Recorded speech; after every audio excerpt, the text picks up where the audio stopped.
আবুল পায়ের আগমন। বিসমিল্লাহির রহমানির রহিম।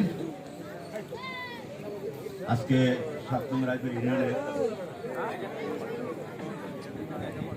হয়েছি এবং এই শীতের কনকনে রাতে আপনারা যারা এখানে আজকে উপস্থিত হয়েছেন, যারা এরপর ধৈর্য ধারণ করে বসে আছেন, এই সকলকে আমি আমার পক্ষ থেকে, উপজেলা বিএনপির পক্ষ থেকে ধন্যবাদ জ্ঞাপন করছি।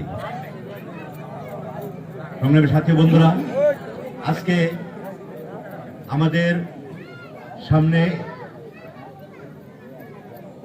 জাতীয় সংসদ নির্বাচন, যেটা তফসিল ঘোষণা করা হয়েছে। আগামী 12ই ফেব্রুয়ারি নির্বাচন হবে। সেই নির্বাচনে বিভিন্ন দল মত পেশার লোকজন সেই নির্বাচনে অংশগ্রহণ করে, তার মধ্যে থেকে জনগণ একটা দলকে বেছে নেয়, একজনকে বেছে নেয়। এটাই নিয়ম। আজকে আমরা আপনাদের কাছে ভোট চাইতে এসেছি। পাশাপাশি সে ভোট চাইতে গিয়া আমাদের কি কি করণীয়, কি কি প্রসেসে আমরা ভোট চাইতে পারি আপনাদের কাছে সহজ উপায়, সেই এইগুলি নিয়ে কিন্তু আপনাদের কাছে বিস্তর আলোচনা করার আমরা একটা মন মানসিকতা নিয়ে এসেছিলাম। কিন্তু সময় দীর্ঘ অতিবাহিত হয়ে গেছে, যে কারণে খুব লম্বা কথা বলা যাবে না। আমি সংক্ষিপ্তভাবে শুধু বলতে চাই, আমরা প্রথমত 31 দফা বাস্তবায়নের লক্ষ্যে কাজ করছি। 31 দফা বাস্তবায়ন করতে হলে আমাদেরকে ক্ষমতায় যেতে হবে, আমাদেরকে সরকার গঠন করতে হবে। যদি সরকার আমরা গঠন করতে পারি, তাহলে আমরা 31 দফা বাস্তবায়ন করতে পারবো। যে 31 দফা বাস্তবায়নের মাধ্যমে স্বৈরাচারী ফ্যাসিস্ট সরকার আর আসবে না। যে 31 দফা বাস্তবায়নের মাধ্যমে আমাদের নির্যাতন, নিপীড়ন, গুম, হত্যা এগুলি বন্ধ হয়ে যাবে। যে 31 দফা বাস্তবায়নের মাধ্যমে এদের যাদের কর্মসংস্থান সহ বিভিন্ন পর্যায়ে 31 দফার মধ্যে সন্নিবেশিত করা আছে, সেগুলি আমরা বাস্তবায়ন করতে চাই। এবং সেই বাস্তবায়ন করতে গেলে আমাদেরকে অবশ্যই রাষ্ট্র ক্ষমতায় যেতে হবে। এই রাষ্ট্র ক্ষমতায় যাওয়ার জন্য আগামী 12ই ফেব্রুয়ারি আমাদের আসন্ন জাতীয় সংসদ নির্বাচন। এই নির্বাচনে আমাদের নমিনি যিনি ডক্টর আনোয়ার হক সাহেব, যিনি আপনাদের মাঝে কিছুক্ষণ আগে বক্তব্য দিয়ে গেছেন, সারগর্ভ বক্তব্য দিয়ে গেছেন, সেই বক্তব্য অনুযায়ী আপনারা কাজ করবেন, এটুকু আশা প্রত্যাশা আমরা রাখি।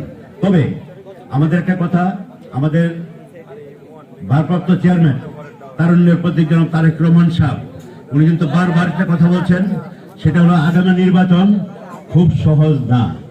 আগামী নির্বাচনটা কঠিন। কিন্তু কেন কঠিন? আমরা তো কঠিন দেখতেছি না। আমাদের প্রবল প্রতিদ্বন্দ্বী আওয়ামী লীগ মাঠে নাই। আজকে তারা ফেসিবাদী কর্মকাণ্ডের কারণে আজকে তারা দেশ থেকে তাড়িত, বিদেশে যে অবস্থান করছে। কাজে আমাদের তো প্রতিপক্ষ নাই। আমাদের প্রতিপক্ষ নাই কথাটা বললে ভুল হবে। আমাদের প্রতিপক্ষ হচ্ছে এমন একটা প্রতিপক্ষ, যে প্রতিপক্ষ ইঁদুরের মতো, ইঁদুর যেমন গর্তে ঢুকে কুটকুট করে কাটে, ওই ধরনের কাটার মতো একটা প্রতিপক্ষ আছে। এই প্রতিপক্ষটা দীর্ঘ 1947 সাল থেকে যারা পাকিস্তান প্রতিষ্ঠা করেছিল, সেই পাকিস্তানের বিরুদ্ধে বিরোধিতা করেছিল। এই প্রতিপক্ষ বাংলাদেশ যাতে সৃষ্টি না হয় তার জন্য তারা বিরোধিতা করেছিল। এদেশের অকাতরে এদেশের নারী, শিশু, যুবক, হিন্দু, বৌদ্ধ, খ্রিস্টান, মুসলিম তাদেরকে অকাতরে নির্যাতন চালিয়েছিল। যে নির্যাতনে এই দেশবাসী আপনারা সকলে জ্ঞাত আছেন।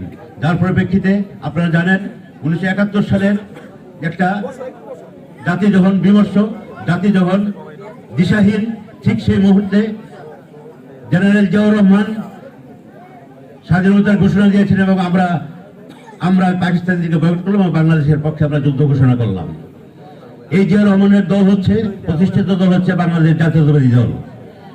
তারই উত্তরসূরি হিসেবে বেগম খালেদা জিয়া দীর্ঘদিন এদেশে নেতৃত্ব দিয়েছেন।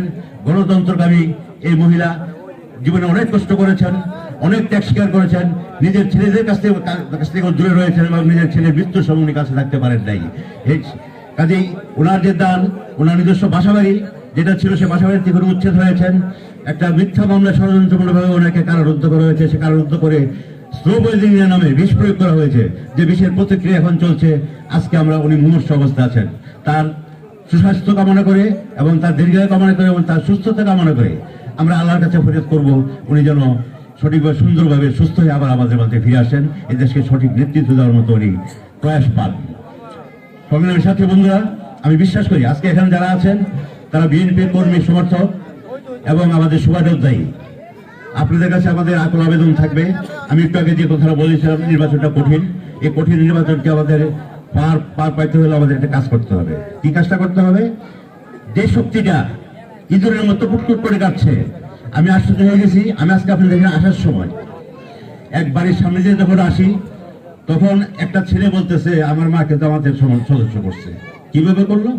কি জানি যায় কি বুঝাইছে না হয়েছে আমার মাথা জামাতের সদস্য হয়ে গেছে। এটা আশ্চর্যপূর্ণ ঘটনা। তাদের যে কৌশল, তারা জীবনে কোনোদিন ক্ষমতা যাইতে পারে নাই। তারা সময় সময় বিএনপির কাছে ভর করে ক্ষমতার স্বাদ ভোগ করছে, আবার সময় আওয়ামী লীগের কাছে ভর করে ক্ষমতার স্বাদ ভোগ করছে। এই দলটা আজকে ক্ষমতা দেওয়ার জন্য মরিয়া হয়ে উঠছে। যে কথা তাদের মুখ থেকে বেরিয়ে আসছে, নাউজুবিল্লাহ, উনি আমাদের রাসূল সাল্লাল্লাহু আলাইহি সাল্লামের সাথে হিন্দুদের কৃষ্ণের তুলনা করছেন। উনি তারা রোজা পূজাকে এক করে ফেলেছেন। পূজা, হিন্দুদের পূজা আর মুসলমানদের রোজা। তারা এই সমস্ত কথাবার্তা বলে এই হিন্দুদের ভোট জয় করার জন্য তারা এই সমস্ত কথা বলতেছে।